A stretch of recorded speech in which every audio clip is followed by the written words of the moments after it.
এই আজকালকার সব হুজুর আসছে ওয়াজ করছে, এই বক্তারা এই সব ভিডিও ছবি কেন বলে না? আমাকে বলছে হুজুর আপনি ভিডিওর পক্ষে না বিপক্ষে? আমি যদি কেউ লাইভ ভিডিও যদি করে তার বিরুদ্ধেও না, যদি করলো আমার প্রবলেম নাই, না করলো আমার কোনো যায় আসে না। কারণ এটা এমন হয়ে গেছে অধিকাংশ বিশ্বের আলেমরা, জমহুর আলেমরা চলমানটাকে মুবাহ জায়েজ করেছেন। যারা তাকওয়া করে কঠিন তাদের জন্য নয়, তাদের কাছে হারাম। এবার আপনি বলবেন এটা একতরফা কথা হলো। আমি একতরফা কথা বলছি না, আমি দুদিকটা বিচার করছি, ভালো করে খেয়াল রাখবেন। এই শুয়োর খাওয়া কি, খিনজির খাওয়া কি হালাল না হারাম? খিনজির পোষা হারাম না হালাল? খিনজিরের ব্যবসা করা হারাম না হালাল? কেউ যদি গরুর খামারের মতো খিনজিরের খামার বানায়, হালাল হবে না হারাম হবে? মদ খাওয়া হারাম না হালাল? মদের ব্যবসা করা হারাম না হালাল? তাহলে যেটা হারাম খাওয়া হারাম, ব্যবহার করা হারাম, ব্যবসা করে মুনাফা করাটাও হারাম। যারা হারাম ফতোয়া দিচ্ছে, এক জায়গায় গিয়েছি আধা ঘন্টা পুরো ফতোয়া দিল, মাশাআল্লাহ হ্যাঁ তাকওয়া, আমি বললাম ঠিক আছে ঠিক আছে চালিয়ে যাও। আধ ঘন্টা পরে একটা ওর মোবাইলে ফোন এসেছে, পকেট থেকে এক হাত মোবাইল বার করেছে। কত বড় বললাম, 12 ইঞ্চি কারো 14 ইঞ্চি সব বেরিয়েছে। এই মাওলানা এই হারামটা পকেটে রেখেছো কেন? তোমার ফতোয়ায় ভিডিও ছবি ভিডিও বানানো হারাম, আর সেই হারামটা পকেটে রেখে আল্লাহর ঘরে মসজিদে সিজদায় পড়ে নামাজ পড়ছো, তোমার নামাজ হচ্ছে কিনা আগে বলো। বলে টিভি রাখতে নেই বাবা হারাম। এইটা কি জানেন? টিভির বাপ, টিভির দাদু, টিভির নানা, এটা টিভিতে যা নেই এতে সব আছে। তাহলে যখন আমি এটাকে হারাম বলবো, এটা পকেটেও রাখা হারাম। এই সুইচওয়ালা ফোন ব্যবহার করতে হবে তার জন্য।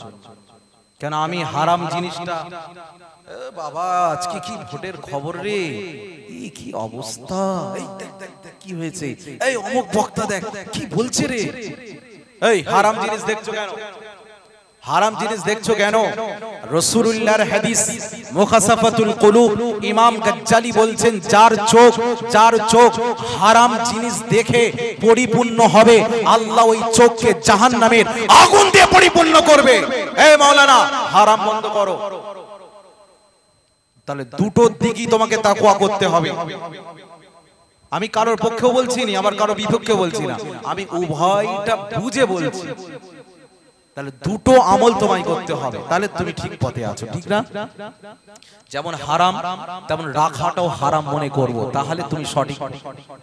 একদম তোমাকে ভেরি ভেরি সাবস্ক্রাইব করব, লাইক দেব, কেন তুমি দুটোর আমলে উপরে আছো।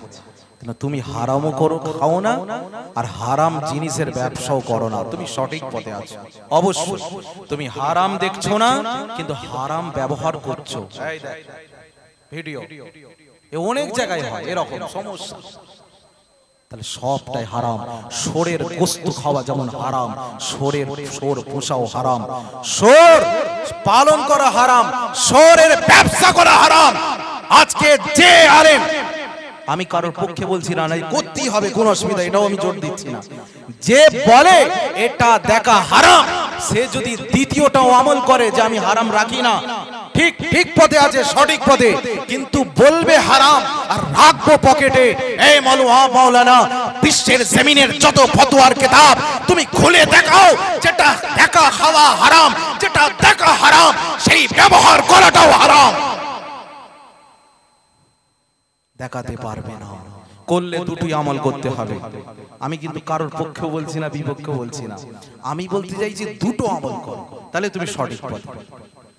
তুমি ছবি করবে না, ছবি দেখবে না, তোমার জন্য দেখাটাও হারাম।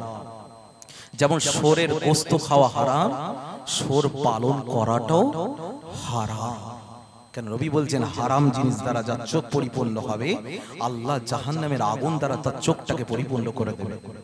এটা ইমাম গাজ্জালি রাহমাতুল্লাহ আলাইহি মুকাসাফাতুল কুলুব নামক কিতাবের মধ্যে বলছেন। তুমি এদিকে ভিডিও দেখছো, কানে হেডফোন, রাত জেগে জেগে তুমি ভিডিও দেখছো, এই বক্তা কি বলছে রে। অনেক ইউটিউবাররা আছে ভালো করে ছাড়ে, এই বক্তা কি দিল রে, পুরো তোল পার করে দিলে, কি দিল রে মানে দেখি দেখি দেখি, হ্যাঁ এর সাথে লড়াই লেগে গেছে, এই দেখ দেখ দেখ দেখ দেখ কি হচ্ছে দেখ শুধু। এই তুমি এই এই বললে না হারাম, তাহলে তুমি এটা কেন আমল করছো না? ওটা রাখা হারাম, ওটাও কেন দেখছো? খবর অত নেই। হ্যাঁ আবার কিছু কিছু আছে, এই ইমাম হোসাইন রাদিয়াল্লাহু তাআলা শানে যে মাহফিল হয়, তারা শান মানের উপরে বহু জায়গায় আমি চেষ্টা করি কিছু আলোচনা করার। কেউ কেউ দেখছে দুই একটা লিখছে, দাম বাড়াচ্ছে, হ্যাঁ কিচ্ছু নেই, খালি ভাব দেখাচ্ছে, অথচ তার রিয়েল আইডি নয়। যারা ওইসব কমেন্ট করছে না, তাদের সব ফেক আইডি। বুকের পাটা থাকলে তো রিয়েল আইডি তে কমেন্ট করবে, করছো না। যদি পিঠের চামড়া উঠে যায়, তুমি যদি হক পথে থাকো কমেন্ট করছো যে মুহররম পালন করা যাবে না, তুমি তোমার দাম বাড়াচ্ছ, কিছু নেই, খালি ঘুরে তুমি নিজের বড় বড় বাহাদুরি দেখাচ্ছ। অনেকে আছে আমার ওয়াজে আমাকে শোনালো কয়েকজন যে আপনার ওয়াজের খারাপ কমেন্ট করেছে, আর যে কজন করে ওই দুজনই খালি বারবার ঘুরিয়ে ফিরিয়ে বিভিন্ন চ্যানেলে গিয়ে করে। আমি তাদেরকে সাবধান করে দিচ্ছি, এই ওয়াজটা আবার আপনাদের সবার নয়, এটা তাদের ওয়াজ, কেউ মাইন্ড করবেন না। এই কথাটা যেটা বলছি তারাও তো শুনবে পরে, অডিও রেকর্ড বা যাই হোক ভিডিও হোক। এই যারা কমিটিতে আছে ছেলেরা বাইরে আছে, তারা শখ করেছে হুজুর একটু লাইভ দিলে, অন্তত লাইভটুকু দেন, আমরা এই টাইমে বসে অপেক্ষা করছি আপনার ওয়াজটা দেখবো বলে। আবার লাইভটার পরে বা যা পারেন করবেন, রেকর্ড রাখবেন কি রাখবেন উড়িয়ে দেন। অন্তত আমরা এই টাইমে বসে আছি, গ্রামের মাহফিলটা দেখবে। এখন কি করবেন বলেন? লাইভ রেকর্ড থাকবে না, ওয়াজও শেষ, ভিডিও আউট, চলে যাবে, উড়ে যাবে, আর থাকবে না। লাইভ মনাই করছে, ওই ছেলেরা যখন অত জোর করে বলছে, তাহলে শুধু লাইভটাই করো, বেকার খামাকাই সামান্য বিষয় দ্বন্দ্ব করে তো লাভ নেই, হাম মিলে মিশে থাকাটাই ভালো, কি ঠিক না বটে? তো কি কথা বলছি, কি কথা বলছি, ওই ওই কয়েকজন কমেন্ট করছে, আমি তাদেরকে ওপেন চ্যালেঞ্জ করলাম, তোমার যদি এলেমের বহর থাকে, এলেম যদি থাকে, ইমাম হোসাইনের বংশধর সৈয়দ ইমতিয়াজ হোসাইন তোমার সামনে থাকবে, তুমিও যদি দাবড় থাকো, বুকের পাটা যদি থাকো, কিতাব নিয়ে আমার সামনে বসো, কত ধানে কত চাল, আমি ইমাম হোসাইনের খানদান, রাসূলুল্লাহর ব্লাড আমার শরীরে আছে, আমিও প্রমাণ করে দেখিয়ে দেবো কত ধানে কত চাল। ওই রকম আইডি গোপন করে কমেন্ট করবে না কাপুরুষের মতো। ওই কয়েকটা কাপুরুষকে আমি বলছি, বাংলার জমিনে কোন প্রান্তে বাড়ি আমি তা জানি না, কেন তোমার পরিচয় গোপন করে তুমি কমেন্ট করো। তোমাদের সাবধান করে দিলাম, যদি তোমার অতই মুরত থাকে, এলেম থাকে, আসো বাবা, সামনে আসো, কোচি খেলা হবে, সামনাসামনি বসো, সামনাসামনি বসো, তাহলে বোঝা যাবে কত ধানে কত চাল। এমন এমন জায়গায় বলেছে, খুব খারাপ শব্দ উচ্চারণ করেছে, মুখ খারাপ করেছে কত। আমি তাদের বলি যে তোমরা হচ্ছে ইয়েজিদি মুসলমান। কেন আমি মাহফিলটা করেছি ইমাম হোসাইনের শানের উপরে, তোমার গায়ে জ্বালা লাগছে মানে তুমি ইয়েজিদের ফাউন্ডেশনের সদস্য, তুমি ইয়েজিদি মুসলমান, ইমাম হোসাইনের শান মান আমি বর্ণনা করেছি, তোমার গায়ে লাগার কেন কথা?